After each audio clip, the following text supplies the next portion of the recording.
Hi, and welcome back for my April wrap-up.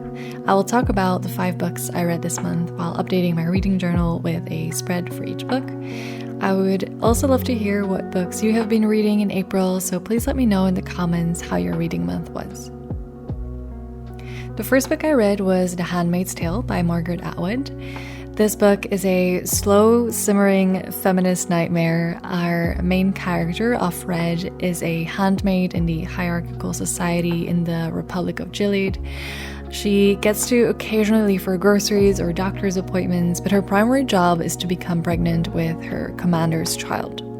A woman's worth in this society is judged by their capacity to produce children, and Offred reminisces of better times when she had a husband and a child of her own, was able to work and have money for herself and access information and literature, which would now result in extreme punishment for her.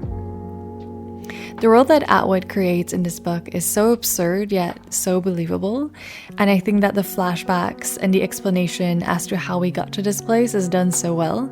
It's definitely what sets it apart from many dystopian novels where the world just is the way that it is without having that connection to the world we know. So I think that made it much more tangible and so much more terrifying, especially since we have been seeing so many extraordinary times in these past few years that a progression to this Handmaid's Tale almost feels feasible.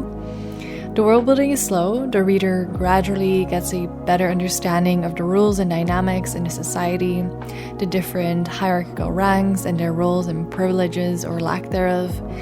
I think Atwood's no-nonsense writing style was very fitting for this story. Everything we needed to know was said, nothing more, nothing less, just the bleak descriptions of oppressive society. Nonetheless, there are some really great quotes, not necessarily because of the beauty of the writing, but because of its powerful messages. Also, I have not watched the TV show yet, so if you have, please let me know in the comments if you would recommend it or not.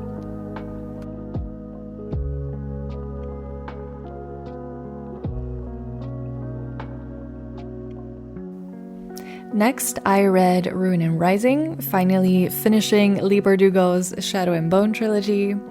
I generally really enjoyed the series, but the ending confused me a little bit. I won't go into details, but I guess I had expected something else or maybe something more for the conclusion of these books. So I'm not entirely satisfied, but I'm also not angry either. So I did really enjoy this series. The main thing that I like is, I have to say, is some of the characters in this book. A few of the original ones from book 1, but more also the ones introduced later, and particularly Nikolai, that really made me a lot more invested in their part of the story. They really carry a heavy part of the series, in my opinion. I'm not sure how I feel about Alina, the main character. I wish we would have gotten more nuance for her and more insight to her trains of thought, and I would have wanted some more character development for her. She was not the person I cared about the most in this story, even though she was the key person in the plotline. I did also really enjoy the setting and the world building. It's quite vivid. I can really imagine many of the scenes and all of its drama. So if you're among the few out there who still haven't read this series, I would recommend it if you enjoy YA fantasy. I do think it's a really enjoyable series and can easily see this being a set of books that is really nice to go back to. I'm also very excited to read Crooked Kingdom. I read Six of Crows last year and then for some reason decided to read the Shadow and Bone series first.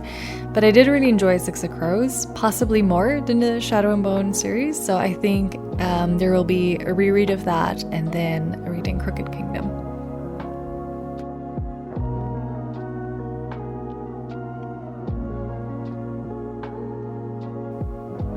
I also read Lost Connections by Johann Hari. It's a nonfiction book and talks about the connections people should have which are key to mitigating anxiety and depression.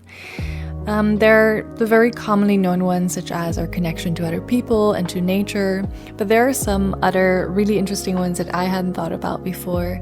Some that stood out to me were meaningful work and meaningful values. So the book talks about how this connection can be lost and then how we can reconnect with them. They are all illustrated quite nicely with some stories and anecdotes that make it quite easy to understand what he means. Outside that, there's a lot of reflections of his conversations with psychologists and people in the wider social science field, which is interesting to hear their different thoughts on these connections.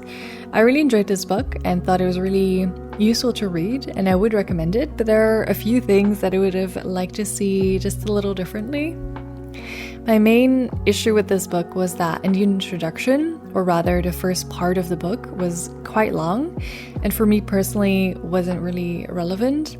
It gives a background on antidepressants, the research done, and the critique that they have a very small effect compared to the way that they are marketed and presented to the public. And while that was really interesting to read, I think that for me, it wasn't what I was looking for in this book and felt it could have been more concise with maybe some references to further reading or even an annex where you could read more. But that's just my personal preference, and if the target audience is people who have tried antidepressants and are looking for alternatives, then this makes a lot of sense.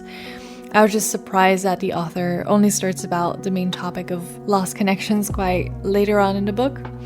I like my nonfiction books to be straight to the point, and I also think that the target audience should not be limited to people who have already tried this route of antidepressants, or even to people who have been diagnosed or think they might suffer from depression or anxiety, because I think that this could improve people's lives and happiness regardless of what your baseline is. I also kind of wished for a bit more detail and more practical steps for the reconnections, because I think it would take away a bit of that hurdle that people may have after reading this book into actually taking action.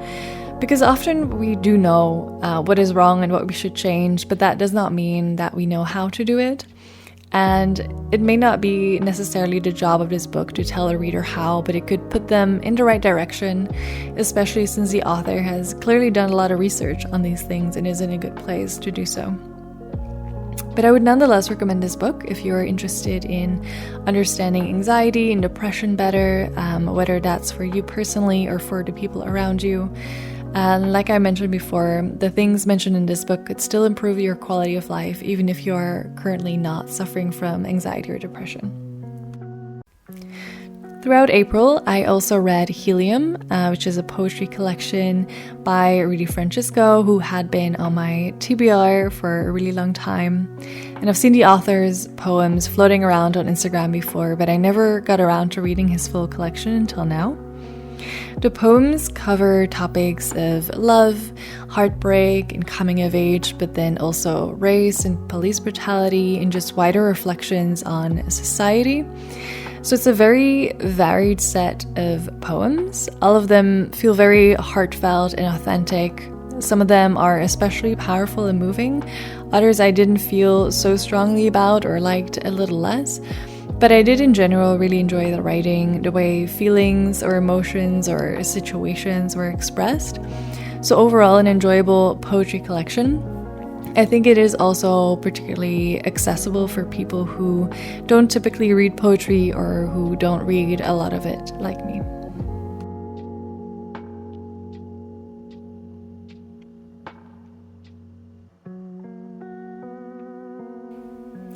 Next, I also read Book Lovers. I arrived very late to the Emily Henry party, but I'm so glad that I finally did.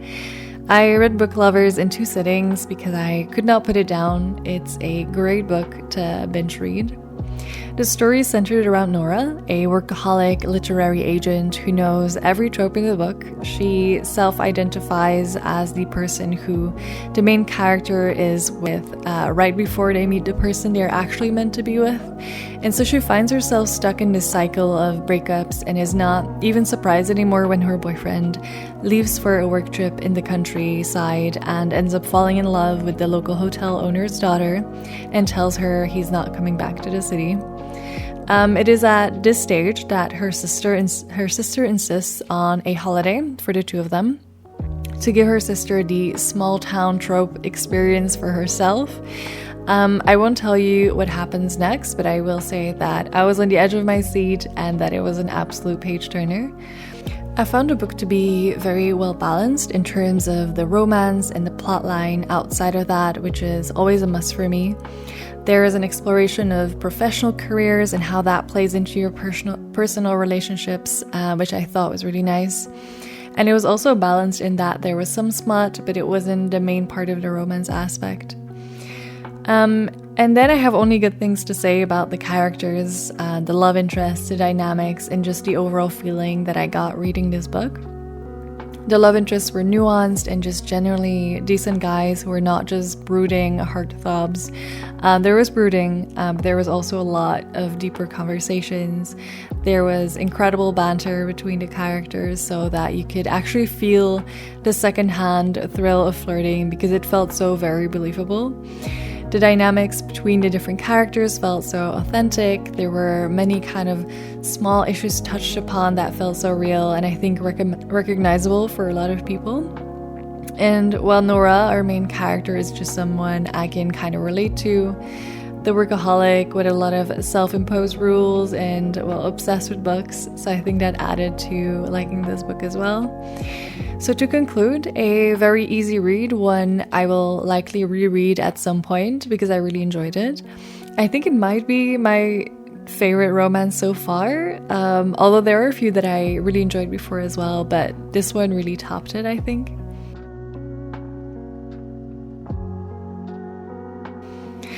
I have also been reading A Little Life, but I didn't finish it before this wrap up, so you will hear my thoughts on that in the next one.